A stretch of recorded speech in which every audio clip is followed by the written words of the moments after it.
ಈ ಸಂದರ್ಭಕ್ಕೆ ಮಾನ್ಯ ಮಾನ್ಯ ಅರಣ್ಯ ಪರಿಸರ ಮತ್ತು ಜೀವಶಾಸ್ತ್ರ ಮಹಾವಿದ್ಯಾಲಯದಿಂದ ಸ್ಮರಿಸಿತು ಕರ್ನಾಟಕ ಸರ್ಕಾರ. ನಮ್ಮ ಜೊತೆ ಮಾನ್ಯ ಶಾಸಕ ಬೆಳ್ಳಾರಿ ಸರ್ ಅವರಿಗೆ ಜೊತೆ ಒಂದು ಮನೆಯ ಉದ್ಘಾಟನೆಯಲ್ಲಿ ಸಹಯೋಗ ಮಾಡ್ತಾ ಇದ್ದಾರೆ.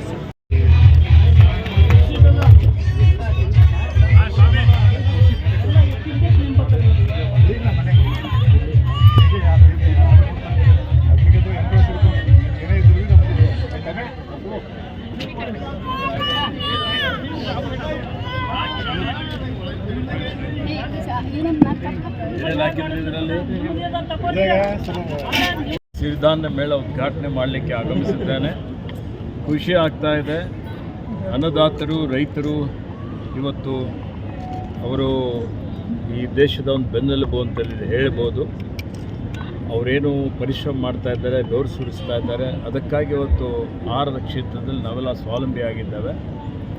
ಆಧುನಿಕ ಯುಗದಲ್ಲಿ ಸ್ವಾವಲಂಬಿ ಜೀವನ ನಾವೆಲ್ಲ ನಡೆಸಬೇಕು. ರೈತರು ಇವತ್ತು ಅವರಿಗೆ ಕೃಷಿ ಲಾಭದಾಯಕ ಆಗಬೇಕು ಅನ್ನುವಂಥ ರೀತಿಯಲ್ಲಿ ಸರ್ಕಾರ ಅನೇಕ ಕಾರ್ಯಕ್ರಮಗಳನ್ನು ನಾವೆಲ್ಲ ರೂಪಿಸಿದ್ದೇವೆ. ಹಳೆಯ ಪದ್ಧತಿ ಏನಿದೆ, ಇವತ್ತು ರಾಸಾಯನಿಕ ಗೊಬ್ಬರಗಳನ್ನು ಉಪಯೋಗ ಮಾಡಿ ಭೂಮಿಯ ಮಣ್ಣು ಅದರ ಸತ್ವ ದಿನೇ ದಿನೇ ಕಡಿಮೆ ಆಗ್ತಾ ಇದೆ. ಆಹಾರದಲ್ಲಿ ಮಾಲಿನ್ಯ, ಗಾಳಿಯಲ್ಲಿ ಮಾಲಿನ್ಯ, ನೀರಿನಲ್ಲಿ ಮಾಲಿನ್ಯ, ಇವೆಲ್ಲ ಮಾಲಿನ್ಯಗಳು ತಡೆಯುವಂಥ ಶಕ್ತಿ ಸಾವಯವ ಕೃಷಿಗೆ ಇದೆ. ಸಾವಯವ ಕೃಷಿ ಮತ್ತು ಇವತ್ತು ಸಿರಿಧಾನ್ಯ ಬೆಳೆಸಲಿಕ್ಕೆ ಪ್ರೋತ್ಸಾಹ ಮಾಡುವಂಥ ಕೆಲಸ ನಮ್ಮ ಸರ್ಕಾರ ಮಾಡ್ತದೆ. ಸರ್